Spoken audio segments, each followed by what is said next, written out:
Hey, look at this. I fixed the string problem. Everything is perfectly fine on this hat. And I think I just realized that I might use this hat every single time I make one of these Christmas videos. Hey guys, Brady here, and happy 2025. Christmas is done, or has been done since I believe last year. And what sucks is that one day before New Year's, I fell on concrete, on my knee, and it sucked. I know you didn't need to know that information, but I'm sorry. Anyways, thankfully this year was not really a budget Christmas.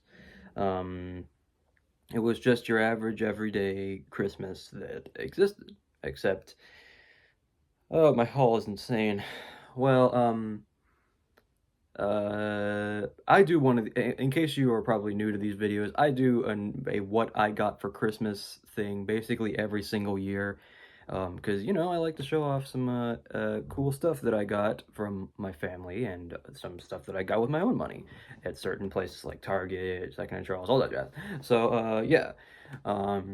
This is going to be a pretty lengthy video, if you ask me, because I got a lot to show off. Oh, my God.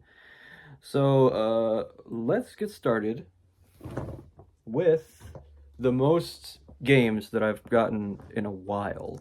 So, yeah, but before we do that, I'd like to show you two things that I got, um, for a previous generation of console. I got a brand new, thankfully not broken Wii U gamepad.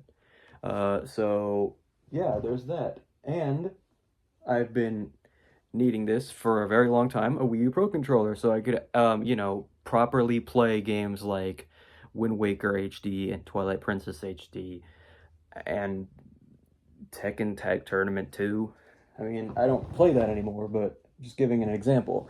All right, now for the games, friendos and uh Nintendos. Sorry, that was very bad. But before I start with the physical games, I might as well bring up what I got with my gift cards. For my Switch gift card, was $50.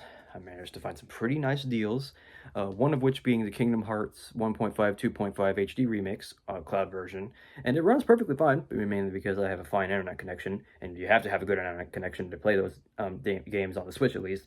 I got the Castlevania Dominus collection, which is the 3DS titles on the Switch. I mean, they finally fucking did it. And yes, I said the F word. Please do not cancel. Do not cancel. No, no, no. What's the next one? Well, The Walking Dead New Frontier. I got that. I'm going to play it eventually because I've played the other two Walking Dead games. Hopefully it'll be okay. I mean, I don't get into the story as much as everybody else does. But anyways, with the Steam gift card, I got Ultra Street Fighter 4 Arcade Edition. This is or just Ultra Street Fighter 4, which is basically the arcade edition, but Ultra and on the computer. I got Shadow of the Tomb Raider, which hasn't really worked for me yet, but that's probably because my PC is a potato. Tales of Symphonia, the PC version, which runs very nice as far as I'm concerned, at the very least. And The Secret of Monkey Island Special Edition, which also runs very nice. And at the very least, I could use a controller. Not that you would want to, considering it's a point-and-click adventure game. Now for the physical titles. Some of these I brought with my own money. Some of them are from Christmas Day. So let's get started with the game that my parents got me, Mario and Luigi Brothership. One of the most divisive games of the last year. I mean, it really is, considering that a lot of people are like, okay, Alpha Dream, or okay, Nintendo. Alpha Dream's no longer a thing, but okay, Nintendo, you really gotta stop bringing these dead franchises back. I am not one of those people. I am a person who enjoys video games just for what they are. Sorry for sounding like a robot. I just want to tell the obvious uh dicks out there that this is a good game. at least from what I've played. I mean, the battle system's perfectly fine. The only problem is that these games take a lot out of me. Like a couple minutes or 50 minutes in, I'm ready to put it down.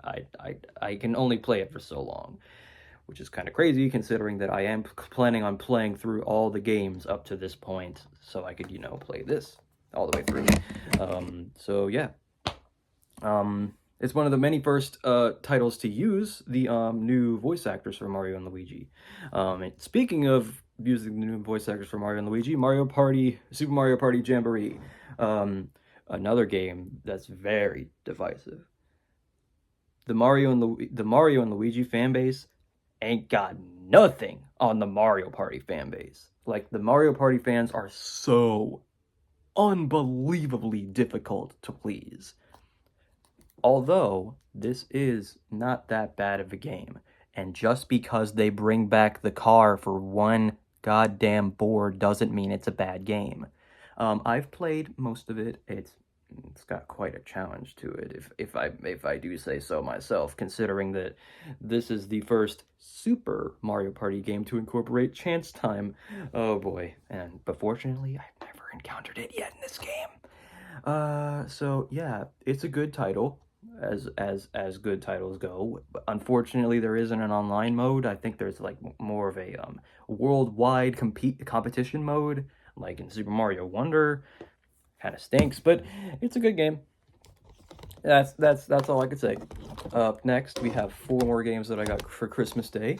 One of which being the Legend of Zelda: Tears of the Kingdom. This is a $70 game. That's horseshit. I don't know why they made this $70. Thankfully, asking for it for the holidays worked very much so. And I've gotten pretty far into the game, thankfully, and considering that it's my first time playing through it, I'm not gonna play through all of it. I know it's like a 22-hour game, much like most Zelda titles, and Breath of the Wild included, but it's a good title. I love combining things with things. I love putting flame emitters on shields. It's so unbelievably silly when you get to use the combinations. Unfortunately, I don't know how to build cars and stuff and wagons, but I mean, you can put an engine on that thing in the later game, can you? I gotta find out for myself. So next up we have a remaster that unfortunately I was not too keen on. Like, I was like a little skeptical about it. The Metroid Prime remastered, not collection, just this singular game. When I've tested it out, it looks pretty okay. I'm pleasantly surprised how it looks decently good.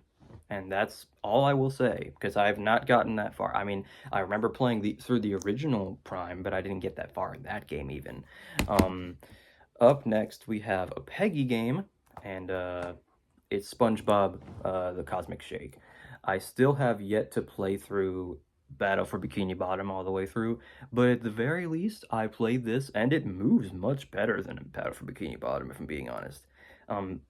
It does most things that the other game couldn't, like incorporating a glide mechanic. I mean, granted, you could glide, but that was only a sandy thing, and you can glide with the pizza box, which makes no sense at all, but hey, good game, good time.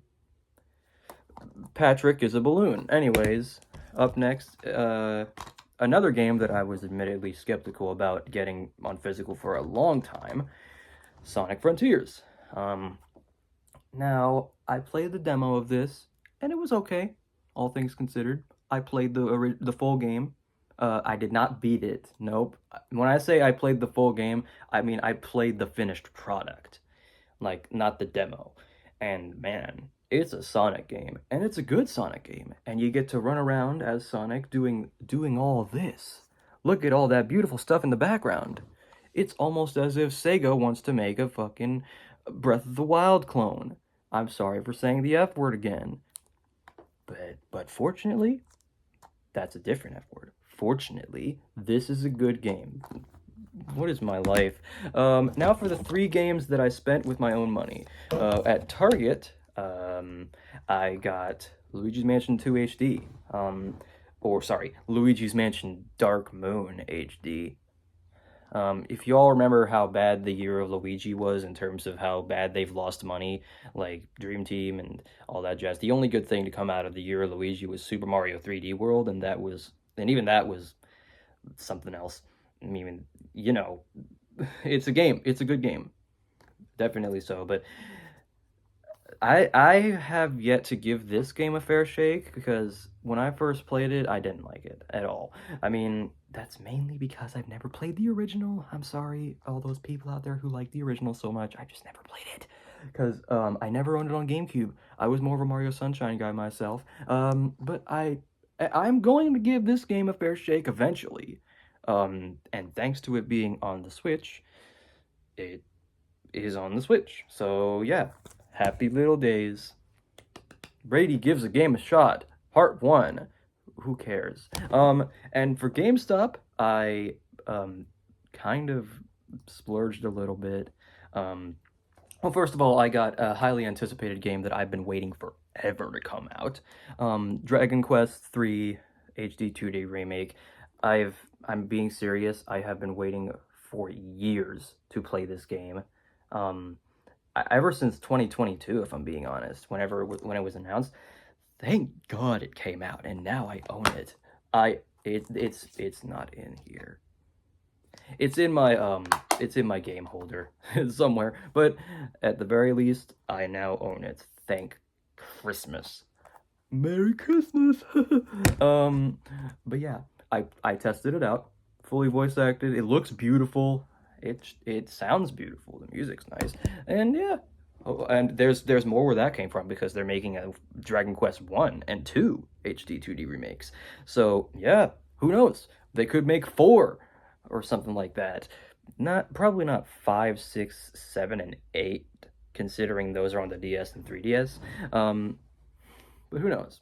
And then there's 9, 10, and 11. 11's a good game. Y'all should probably try that out. Speaking of Square Enix, I got this. This is this was $74 at GameStop. $74.99 kind of was the deal breaker for me. And the thing is, I saw Ace Attorney Investigations Collection, and I really want that, like, badly, because that means that I would have every single classic Ace Attorney title on my Switch. But my dad was like, "You do Final Fantasy? Well, here's Final Fantasy. All 6 of the games, all 6 of the Pixel Remastered titles, which were originally on PC.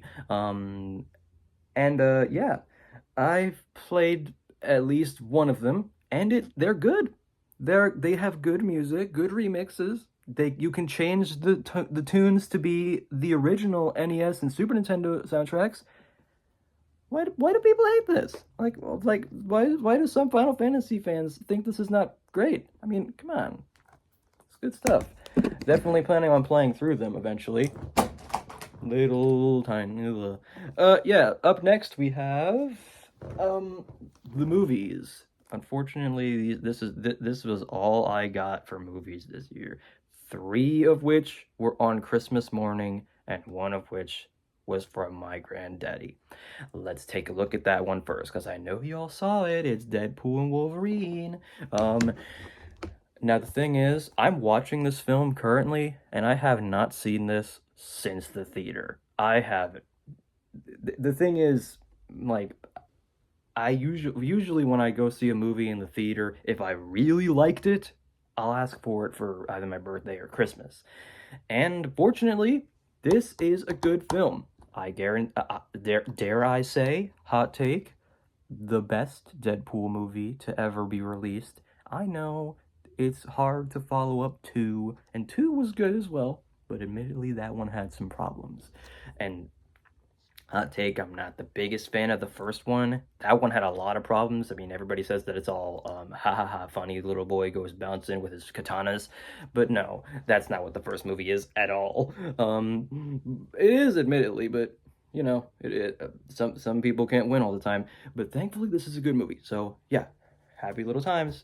Now for the 3 that I got for Christmas morning. Up first we have Space Jam 1 and 2. This is a double feature, and I already have Space Jam: A New Legacy on a singular Blu-ray, but hey, now I have both of them, and in their entirety. Please ignore the sweepstakes. Don't steal that code. It's mine, and I will keep it, even if I probably won't use it. Don't pause the video. God damn it, why did I do that? But yeah, I've never owned the original Space Jam on Blu-ray. I've owned it on DVD, but not on Blu-ray. So it was nice to get this. I was really hoping for a singular Space Jam 1 Blu-ray, because that does exist, but hey, can't always win.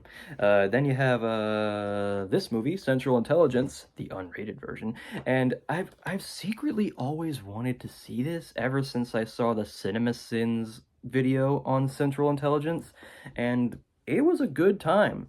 Not all the way through, though. It had a lot of problems, but it was still good.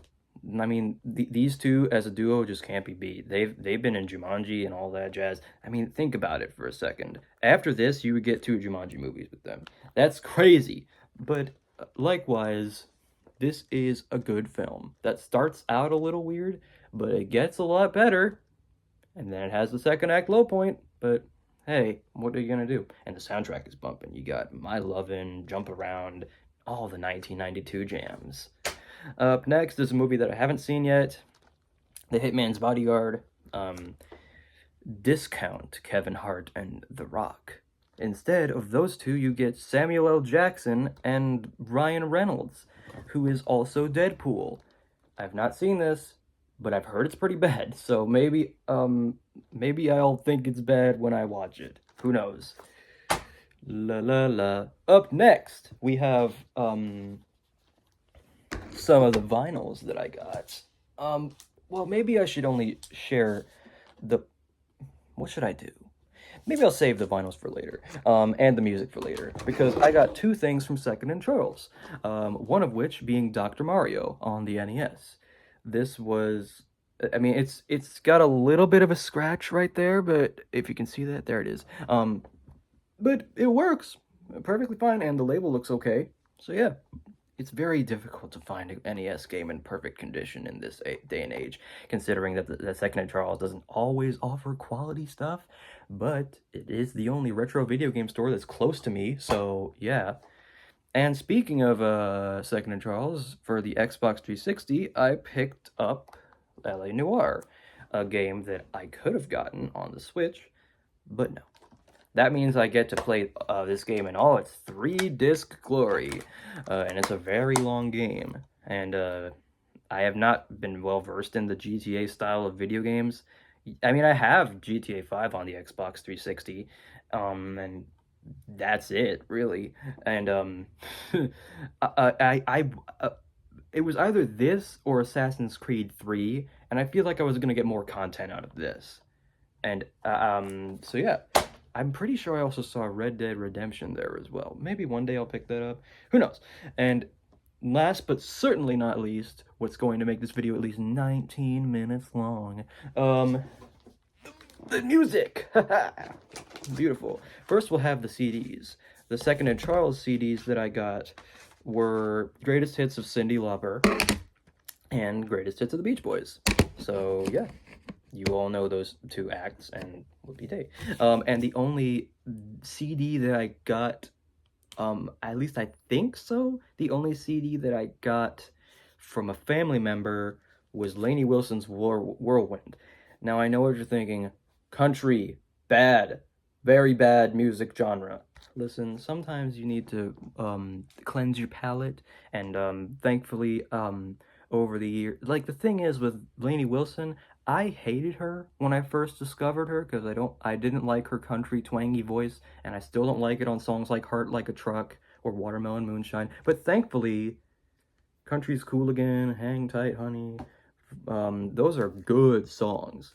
And thankfully, she uses that voice of hers to those songs' advantages. So there you go.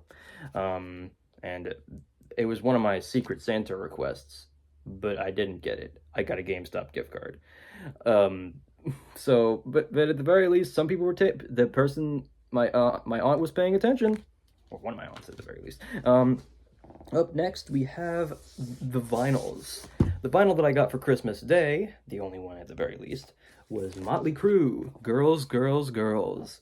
I've never really owned a Motley Crue album before, if I'm being honest. Wow, 20 minutes? I didn't expect this video to be 20 minutes. Well, anyways, let's continue.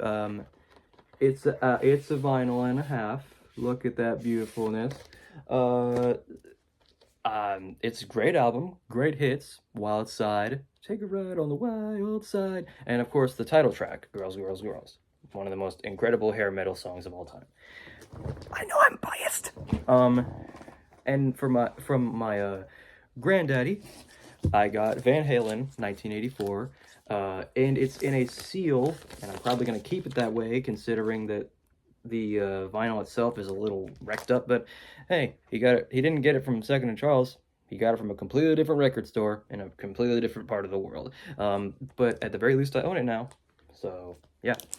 And before that, the only Van Halen album I owned was Van Halen 2, and I got that for my birthday, I believe.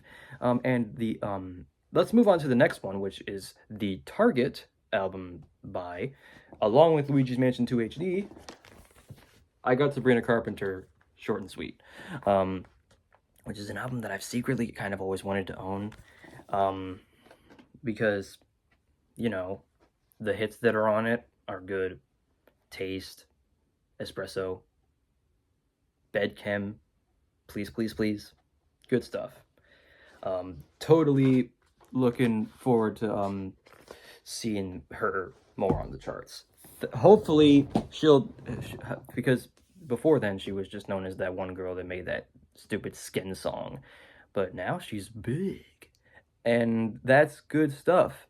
And last but certainly not least, my most expensive album purchase was at Second and Charles. It was $30. The Pretty Reckless.